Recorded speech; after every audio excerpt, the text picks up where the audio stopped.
refléter le Père. Car en vérité, nous avons appris un ensemble de doctrines.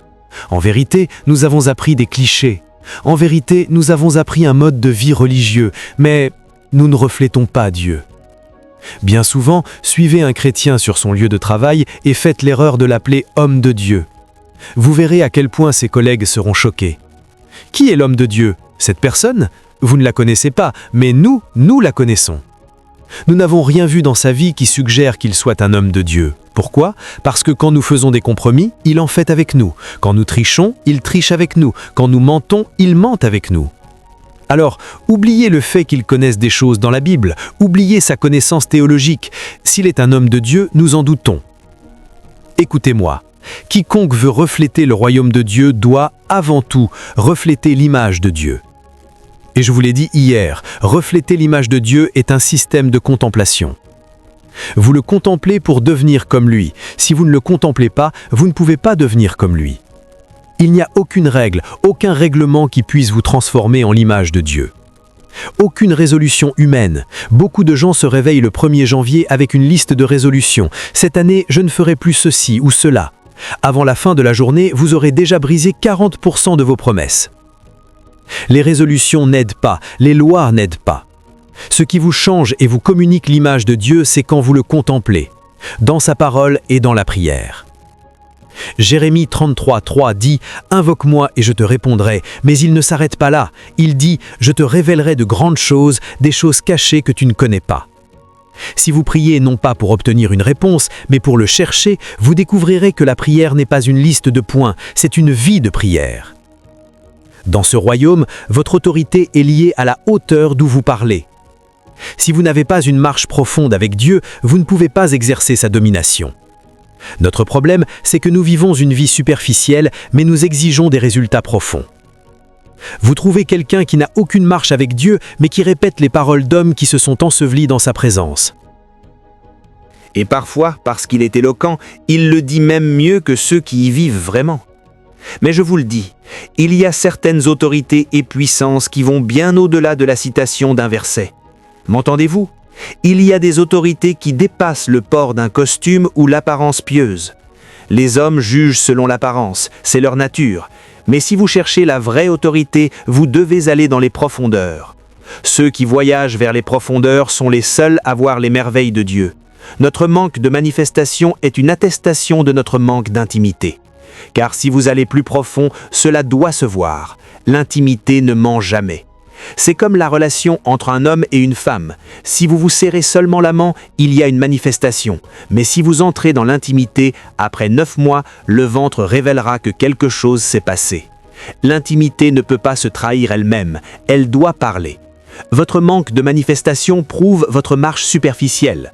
Vous pouvez monter à l'autel et regarder vers le haut comme un chérubin, mais quand vous commencerez à opérer, la banqueroute de votre manifestation dira où vous en êtes réellement.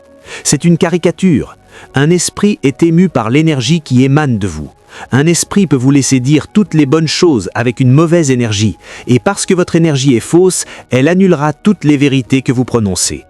Vous arrivez dans une ville pour prêcher, l'esprit n'a qu'à pousser quelqu'un à vous irriter, à mettre de l'amertume en vous. Une fois que cette amertume est plantée, il vous laisse prêcher votre excellent message. Il vous laisse proclamer vos paroles, mais la corruption est entrée.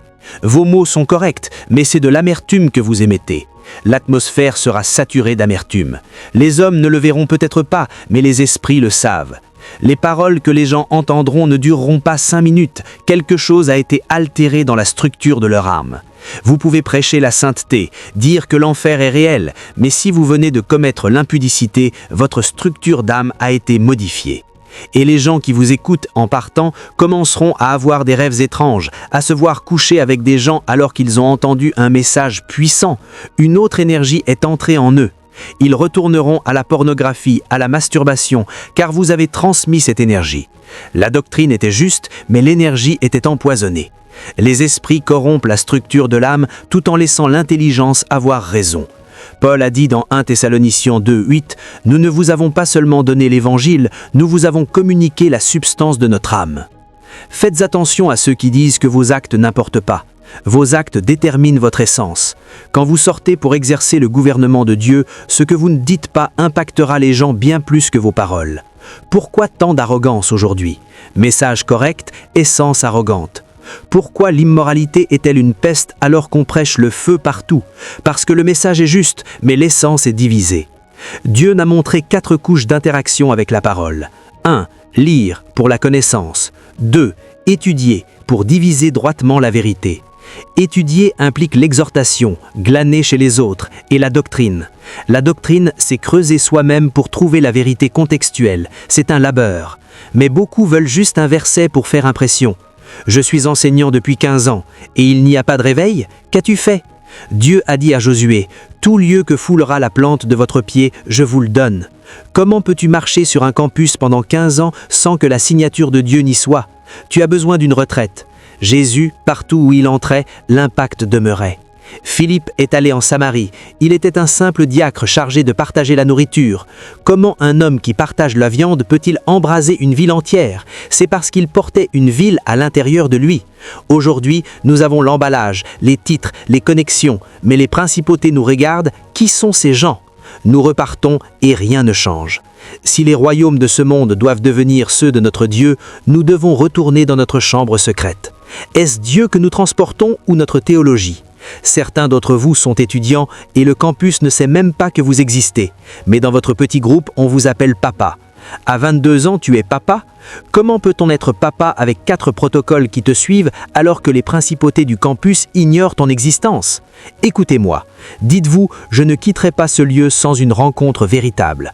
Oubliez le titre, oubliez les applaudissements. Dites, Seigneur, même si tout ce que tu fais pour moi est de me donner une rencontre qui me change, que cela me suffise. Je ne me mentirai plus. Je sais que les gens me connaissent, mais je sais que je ne ressemble pas à Jésus. Si vous venez pour voir, vous resterez longtemps dans la présence de Dieu. On ne peut pas faire un entrée et sortie de prise écrante dans la présence de Dieu. Les manuels de prière aident les enfants à recevoir des miettes, mais pour le royaume, il faut contempler. Car la loi de l'Esprit est « ce que vous voyez, vous le devenez ». L'image de Christ n'est pas une photo sur votre téléphone. L'image de Christ, c'est la parole révélée. Vous ne prenez pas le dessus par la prédication, vous prenez le dessus en émettant Dieu. Si votre message ne vous a pas d'abord transformé, il ne touchera personne. Ce verset que vous citez, à quel point a-t-il impacté vos os? Asseyez-vous sur la parole jusqu'à ce qu'elle devienne chair. C'est là que sa gloire, sa grâce et sa vérité s'expriment. C'est là l'instrument du gouvernement de Dieu. Si vous ne reflétez pas Dieu, les esprits ne vous respecteront pas. Pour qu'un esprit valide un homme, cet homme doit refléter l'esprit qu'il prétend représenter. Sinon, ils vous détruiront, comme les fils de Sceva. C'est ce que vivent beaucoup de chrétiens. Ils crient en public, mais le diable ravage leur famille en secret. Leur apparence dans l'esprit trahit leur message. Les pères d'autrefois n'avaient pas tant de révélations, mais ils traversaient une ville et l'atmosphère changeait. Pourquoi? Parce que la parole était chère en eux. Ils ne communiquent pas des connaissances, ils apportent un témoignage. Qu'émet-ich? Est-ce Christ ou est-ce ma colère, mon arrogance? Purgez-vous, protégez-vous. Le diable lancera des flèches juste avant que vous parliez. Où vous tenez-vous? Votre autorité est liée à votre position. Élie a dit « Devant Dieu où je me tiens, il n'y aura ni pluie ni rosée ». Il n'avait pas de publicité, mais sa manifestation l'a présenté au roi. Élie ne courait pas partout, il voyageait dans l'intimité. Nous sommes intelligents, nous sommes stratégiques, mais nous ne sommes pas intimes. Le jour où nous nous enterrerons en Dieu, nous commanderons aux autorités invisibles. Quelle lumière émettez-vous? Dieu préfère la qualité à la quantité. Que sort de vous au-delà de vos paroles?